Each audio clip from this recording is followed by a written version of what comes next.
Continuando a leitura do Srimad Bhagavatam, canto 7, capítulo 15, verso 61. Instruções para seres humanos civilizados.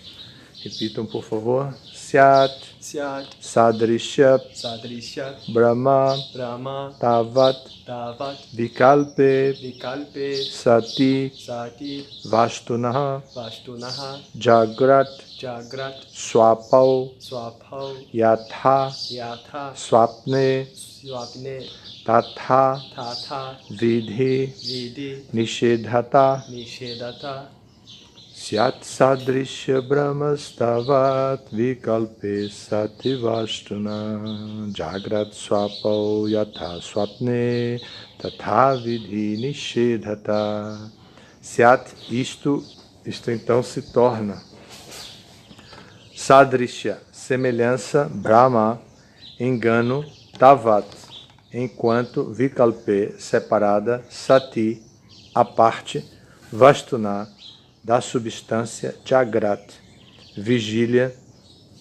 Swapau, sono. Yatha, como. Swapne, num sonho. Tatha, igualmente. Vidhi Nishedata, os princípios reguladores que consistem em preceitos e proibições. A tradução é a seguinte: quando uma substância e suas partes são separadas, a aceitação de que há semelhança entre uma e outra chama-se ilusão. Enquanto sonha, a pessoa cria uma separação entre as existências chamadas vigília e sono. É neste estado mental que os princípios reguladores contidos nas Escrituras e que consistem em preceitos e proibições são recomendados. Repitam, por favor. Quando uma substância e suas partes são separadas, a aceitação de que há semelhança entre uma e outra chama-se ilusão.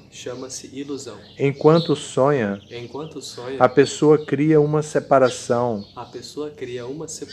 entre as existências chamadas vigília e sono. É neste estado mental que os princípios reguladores contidos nas Escrituras e que consistem em preceitos e proibições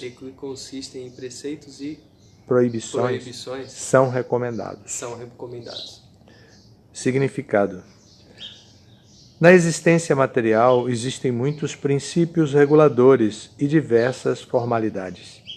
Se a existência material é temporária ou falsa, isto não significa que o mundo espiritual, embora semelhante, também seja falso. O fato de o corpo material de alguém ser falso ou temporário não significa que o corpo do Senhor Supremo também é falso ou temporário. O mundo espiritual realmente existe e o mundo material assemelha-se a ele. Por exemplo, num deserto, às vezes vemos uma miragem, porém, embora a água na miragem seja falsa, isto não significa que não exista água de verdade. A água existe, mas não no deserto. De modo análogo, neste mundo material, nada tem existência verdadeira, pois a realidade está no mundo espiritual. A forma do Senhor e sua morada, Goloka Vrindavana nos planetas Vaikuntha, são realidades eternas. Através da Bhagavad Gita, ficamos compreendendo que existe outra Prakriti, ou natureza, que é real. Isto é explicado pelo próprio Senhor no 8º capítulo do Bhagavad Gita. Bhutagrama saevayam bhutva bhutva praliyate ratriyagame vashapartha prabhavati ahargame parastasmatu bhavonyo vyakto vyakta sanatana yasa sarveshu bhuteshu naishatsu navinashati avyaktoksara ityuktas tamahur paramam gatim yam prapyana vinivartante tadhama paramam nama. Repetidas vezes, o dia de Brahma vem, e todos os seres vivos ficam ativos, e então a noite volta a cair, ó Parta, e eles são inapelavelmente dissolvidos. Entretanto, existe outra natureza, eterna e transcendental, e a esta matéria manifesta e imanifesta. Ela é suprema e jamais é aniquilada. Quando todo este mundo é aniquilado, aquela região permanece inalterada. Essa morada suprema, chamada de imanifesta e infalível, é o destino supremo. Quando alguém vai até lá, jamais retorna. Esta é minha morada suprema. O mundo material é um reflexo do mundo espiritual. O mundo material é temporário ou falso, mas o mundo espiritual é uma realidade eterna. Então aqui temos um verso que traz a palavra de Narada Muni para explicar a existência original do mundo espiritual e apresentar que a natureza material está fundamentada na ilusão. Essa ilusão às vezes é chamada de falsa, às vezes de temporária, mas é uma ilusão. O mundo espiritual original produz um reflexo pervertido. Esse reflexo pervertido se manifesta da maneira que nós temos experiência por estarmos inseridos nele e vemos a sua natureza mutante, temporária, e ainda assim lutamos em busca da eternidade aqui dentro mesmo no mundo. Não queremos morrer, queremos preservar todos os valores adquiridos e sabemos que vamos morrer e que os nossos valores adquiridos serão todos perdidos com o passar do tempo. É assim que funciona o mundo material, o reflexo pervertido do mundo espiritual. No mundo espiritual é diferente. Prabhupada, aqui em seu significado, declara que o mundo material, de maneira, como numa analogia, nada tem, nesse mundo material, nada tem existência verdadeira. A realidade está no mundo espiritual. E a forma do Senhor e sua morada em Goloka Vrindavana, que fica nos planetas Vaikunta, são as realidades eternas.